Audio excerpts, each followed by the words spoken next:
Morning, good afternoon, or good evening, and welcome back to the Slang of Ages podcast. I'm your host, Preston Frazier. On this very special episode, episode number 15 of season 7, we talk about the album by Los Lobos called The Neighborhood. Before we get to the neighborhood, remember to like, share, and subscribe. Also, remember that my book, Toto the Band, Not the Dog, is out. It's out in print copies as well as digital. Please pick it up and buy it. My second book will be coming out when we start season 8, which will be probably in early September. Taking the summer off like I usually do to do absolutely nothing. But before we get to the break, we're going to talk about The Neighborhood, which came out in 1990. And remember to also look for Sling of Ages podcast on Facebook and join and like that page. I need more subscribers there. Of course, this podcast is also available on your favorite podcatcher and on YouTube. So please seek it out. And like I mentioned, the book Toto the Band, Not the Dog. Also, check out my reviews on slugofages.com and on somethingelsereviews.com. A whole bunch of stuff there, a whole bunch of interviews. And I'm not taking the summer off from writing, so you'll see some new writing there as well. So, Los Lobos, a wonderful, wonderful band. I think a band I've seen live probably over 10 times over the last 20 some years. Fabulous band live, but also a fabulous band in terms of their music. They have produced a series of great albums. So many albums, in fact, that it was really difficult for me to decide which ones I wanted to talk about on the podcast. And I settled on The Neighborhood, but let me run through some of their albums with you because I think they have a total of 17 albums starting back in 2000, no, 1990, 1978, not 2000, 1978, which was Los Lobos El Este de Los Angeles. Just another band from East LA, which was this translation. Of course, the seminal album 1984's How Will the Wolf Survive? Then By the Light of the Moon, 1987. La Pistola y El Corazón, 1988. The Neighborhood, 1990, which is what we're talking about today. The award-winning album Kiko in 1992. Papa's Dream in 1995. Colossal Head, 1996. This Time, 1999. Good Morning Atlan, 2002. The Ride, 2004. The Town and the City, 2006. Los Lobos goes to Disney, 2009. 10 Can Trust, 2010. Gates of Gold, 2015. Diego Navidad 2019, and their last album, the latest album, is Native Sons 2021. They're still around, they're still touring, they're a fantastic band, so see them live. Also, they've been nominated for the Rock and Roll Hall of Fame at least. I think at least twice, maybe 3 times. They've not gotten in yet. They were first nominated back in 2015 and surprisingly have not gotten in because they don't have any bad albums. They have several great albums, actually, which we will touch on in a second. The members of Los Lobos currently are David Hidalgo, who plays guitar, plays six-string bass, tipple. He plays accordion and Hawaiian steel and percussion and drums as well. Then there's Cesar Rojas, who plays electric guitar, acoustic guitar, vocals, and banjo sexto. You have Luis Perez Jr., who plays drums and percussion. And lately he's been, for the last probably 20 years, been playing more guitar than anything live. Also, Harana, which is one of my favorite four-string instruments. Conrad Lorenzo on bass, a Fender Precision bass to be specific, and he does harmonies as well as plays guitar on and five-string bass. And Steve Berlin, who plays tenor saxophone, baritone saxophone, and soprano saxophone. And of course, you may know that Berlin was a member of the band The Blasters, which I think had Dave Edmunds and his brother in that group. As I don't remember the bass player, but Los Lobos recruited him. So he's actually one of the latest members of the band, though he's been in the band for 40 years. Berlin also handles organ, clavinet, and percussion, and he's a renowned producer. So his influence is all over their albums in terms of production, even if he's not producing it under his name. Now, this album had a number of guest musicians. As I mentioned, Louis Perez is their drummer, but really he stopped playing drums kind of um, after By the Light of the Moon. And I think that was an album produced by Mitchell Froom. And Louis decided to really focus on his lyric writing and his guitar playing. And they brought in a number of session players for that album, which I think included Jim Keltner, I think maybe Elvis Costello's drummer as well as his name. I can't remember right now. But Louis has really focused on his guitar playing, and he is a writing partner of David Hidalgo. And that's significant because Hidalgo and Perez wrote all but two songs on this album. Typically, Hidalgo and Perez will get together and write maybe three-fourths of the album, maybe half the album, and Cesar Rojas will write the other half of it. But this album only sees one Cesar Rojas composition and one cover. The rest, the other 10 songs, there's 11 songs, are Hidalgo and Perez. Wonderful player. Now, there are some additional musicians, as I mentioned, on this album who are pretty significant. The great Jerry Marotta, who was Peter Gabriel's drummer for a long time, plays on the first song, and he plays also on "I Walk Alone," which is a great blues shuffle. Then you have Danny Timms on organ, Wurlitzer piano, and acoustic piano on two songs. The great Alex Acuna, he played percussion and drums on Weather Report, is on three songs. John Hyatt contributes vocals on two songs, and we will get to John Hyatt in season 8. The great Jim Keltner on drums, and Keltner's been on this podcast on a number of songs we've talked about. He plays drums and everything else except for the two songs that Marauder's on. Levon Helm handles vocals on two songs and also plays mandolin on one song, and Mitchell Froom brings out a harmonium on one song as well. Now, this album was produced by Larry Hirsch. Larry Hirsch co-produced it with Los Lobos. Mitchell Froom produced one song, which we'll talk about in a second, and it was recorded at a number of different places.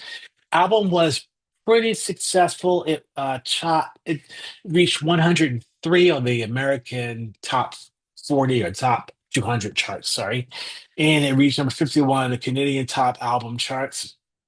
So Los Lobos has never been a huge selling act, save for the album La Bamba, the soundtrack album La Bamba, but they've been consistent in terms of getting gold albums and being recognized. And like I mentioned, they were nominated for Rock and Roll Hall of Fame at least twice, maybe three times, and they've been nominated and won several Grammy Awards. Well, this was not one of the albums, I believe, that won a Grammy Award. So let's get into the album song by song. And we're going to start with the song Down on the Riverbed, which is sung by David Hidalgo, written, as I mentioned, by Hidalgo and Perez. And it starts off with a mean percussion groove, really, which comes from Alex Acuna with shakers and hand drums, and then Jerry Marotta handles the drumming, and it goes into this really powerful piano keyboard part, harmonium part. I think it's from actually, it's probably not. It's probably um, from Steve Berlin, and it has touches also of clavinet from Berlin, and it has a little baritone sax from Berlin. And it's just really kind of a guttural, almost sounds like the band at some point. And the lyrics are fantastic. It talks about a man who met this woman and fell in love with her, and then later he asked her for her hand. He asked her for her hand down by the riverbed. And then a rail-tail hawk circling overhead, and how that relationship in that situation had evolved. It has great feel. It's very R&B like a lot of Los Lobos stuff is, even though they were a Chicano band from East LA. Their stuff, their roots touch on Chicano music, which touches on R&B and soul. And this song is very soulful, and it has a beautiful baritone-like guitar solo, which I believe is from How Doggo as well, which kicks off the album in fine fashion, a nice medium tempo rock. Then the next song is Emily, which picks things up a little bit more with a little bit more of a shuffle there. Again, Hidalgo's singing lead vocal, and his great harmonies by the bass player Conrad uh, Lozano. And in fact, almost all the high harmonies are done by Conrad Lozano. Just great feel for it, and the song has a great shuffle to it. And this is a song where we see the entrance of Jim Keltner on drums, and just moves along really at a quick pace there. A great tribute to someone who's named Emily. Then we pick things up a little bit with the song I Walk Alone. Now, this one, I believe, was written by Hidalgo and Perez, though Cesar Rojas sings it, and he has probably one of the most authentic kind of Memphis, maybe Detroit kind of vocal delivery. It's very soulful when he sings in English, and when he sings in Spanish, it's still very soulful. It is very black, dare I say. And the song just pumps and just really moves with just really great rhythm and this great snare work. This one is by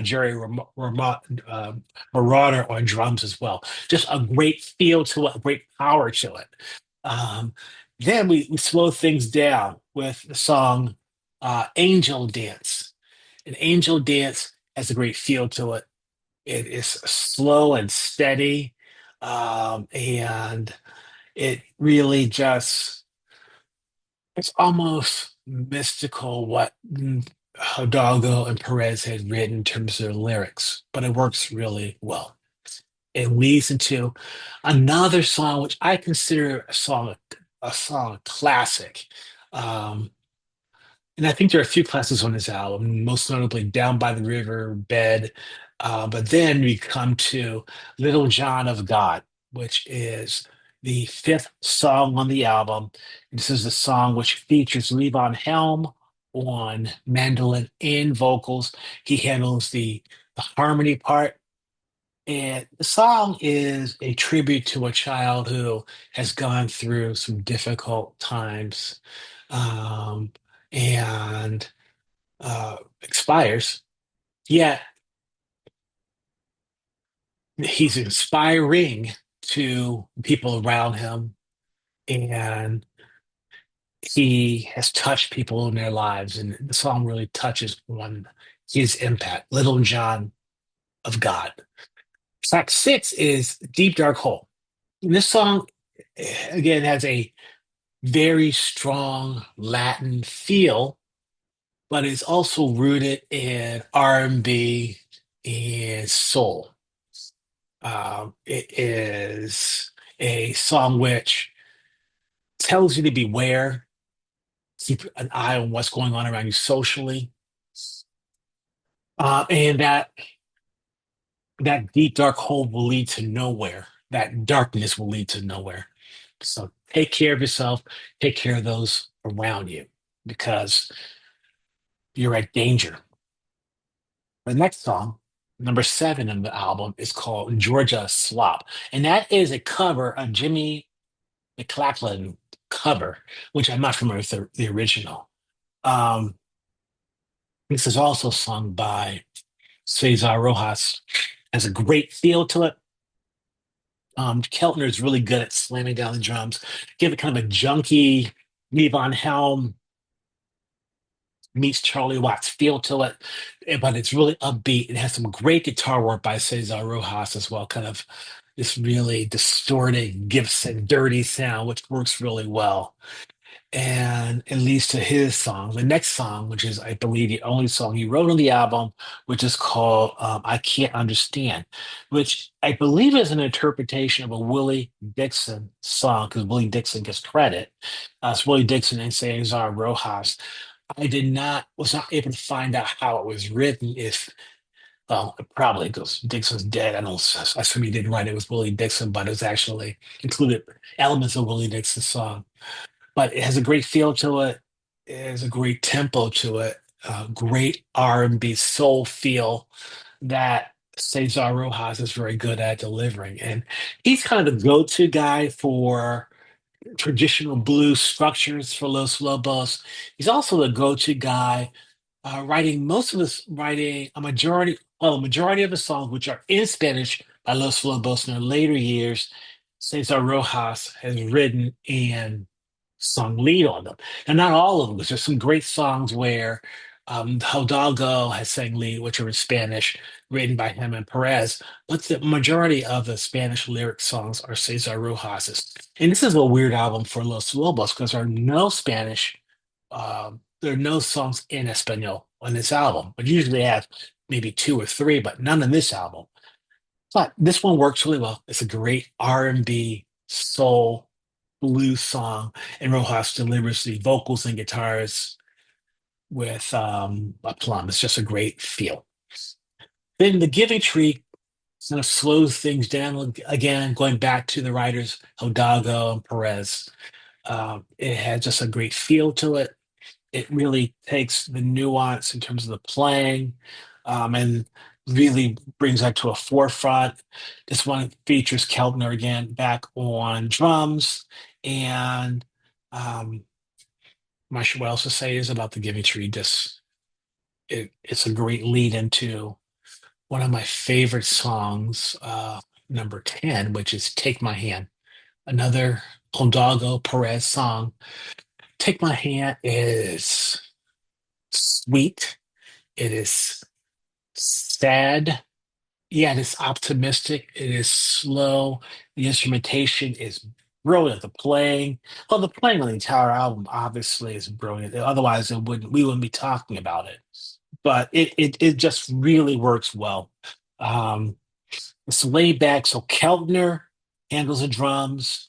You have some really tender acoustic guitar parts coming from um, Louis Perez and David Hidalgo, touching some electric guitar from Cesar Rojas, and you have a harmony vocal again from the great John Hiatt. Um, it, Hyatt's voice is not LA cool, it's not Nashville cool. It is raw. It is very much like Levon Helm or Willie Nelson in terms of distinctiveness. And it works so well with this beautiful song. As Hidalgo sings about the challenges of life and helping and guiding someone you love through those challenges. Just a absolutely beautiful song. And then we go into Jenny's Got a Pony. And this is, I believe, is credited to Hidalgo and Perez. It sounds to me more like a Cesar Rojas song who sings the lead. It's a stomp. It is a upbeat, hard-hitting song where it talks about, I believe it's talking about a child who is moving through life, has a pony. The pony represents what she's going through and learning and joy. And it's just great. It's up tempo, and it really fits the album very well. And really given a right nice driving beat from Jim Keltner. Keltner's always amazing. Here is no exception. And we slow things down with Be Still. It is a slow, almost waltz like feel to it, and kind of brings things full circle in terms of the album, making sure that you're appreciating what you have around you, what is going on in your life. And this song features some wonderful piano by Danny Timms, and of course, more great drumming by Jim Keltner. Finally, we reached the last song on the album, which is The Neighborhood. The Neighborhood has some great work from Steve Berlin in terms of his baritone sax. And Steve Berlin's baritone sax, I haven't really talked much about Steve Berlin in this podcast, but it really is foundational in a number of these songs in terms of giving it kind of a root. He doesn't play many solos of baritone, though he does play a few on alto and tenor. But here, it just gives the song an extra power, the rhythm an extra power, and it works really well. And it works really well in context with the drumming coming from Keltner as well as Conrad Lorenzo's bass playing.